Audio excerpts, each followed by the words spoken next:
7 na taon ng negosyo nila Benedict ang pagtitinda ng feed sa Barangay Poblasyon, Itugon, Benguet. Pero nitong nakaraang taon, tumumal ang kanilang benta.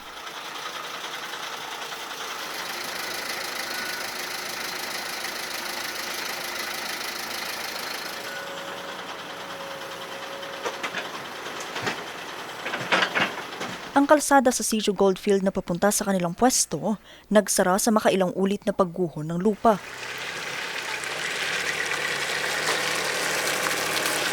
Pero mula nang buksan ang kalsada sa mga motorista noong ika-20 ng Enero, nabuhayan sila ng loob. Sa ngayon ma'am kasi mas napabilis ang delivery namin sa kuan. Tapos napabilis na rin ang benta namin. Hindi kami makabenta noon. Tila nabunutan din ng tinik ang residenteng si Nanay Majo. Imbes na dumaan siya sa alternatibong ruta ng halos 30 minuto para masundo ang kanyang anak sa paaralan, naging 10 minuto na lamang ito. Ayos-ayos naman po, ma'am. Wag lang po Mas malapit na. Opo. Pero nangamba silang muli ng isarang kalsada noong ika-21 ng Enero. Ang kalsada kasi hindi paligtas daanan at kailangan pang tanggalin ang mga naiwang gumuhong lupa.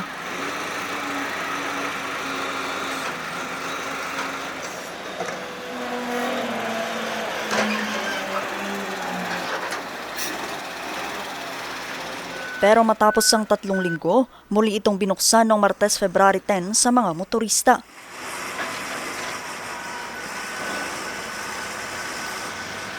Pero bukas sarado ito sa trapiko. Para hindi makasagabal yung mga commuters. Kaya bigyan sila ng oras na pagbiyahe para diri-diriso yung trabaho, yung mga equipments. Yun ang ng highways. Kasi hindi pa totally na alis yung mga danger derbies doon sa taas.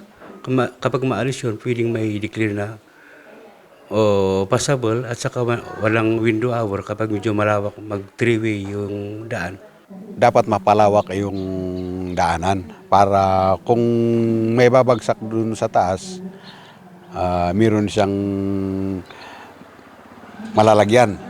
Hindi didiritso na itutulak na yung sasakyan dun sa gilid. At saka may isa pa dun na hindi pa namin kasi nagawa yung ibinching namin dun sa taas. Dapat parang hagdan na malalaki. So ganun ang dapat na mangyari sa taas. So from 9 to 12, magkulukuls na naman yan.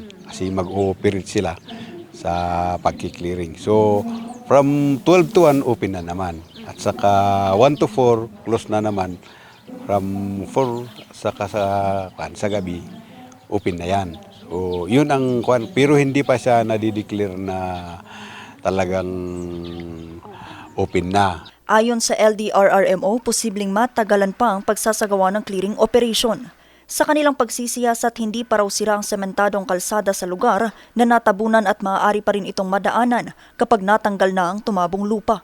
Pero wala pang katiyakan kung kailan ito permanenteng bubuksan sa trapiko. Para mabisuhan ng mga motorista, naglagay na sila ng signages para sa window hour kung kailan maaaring dumaan ang mga motorista. Vanessa Bugtong, RNG News.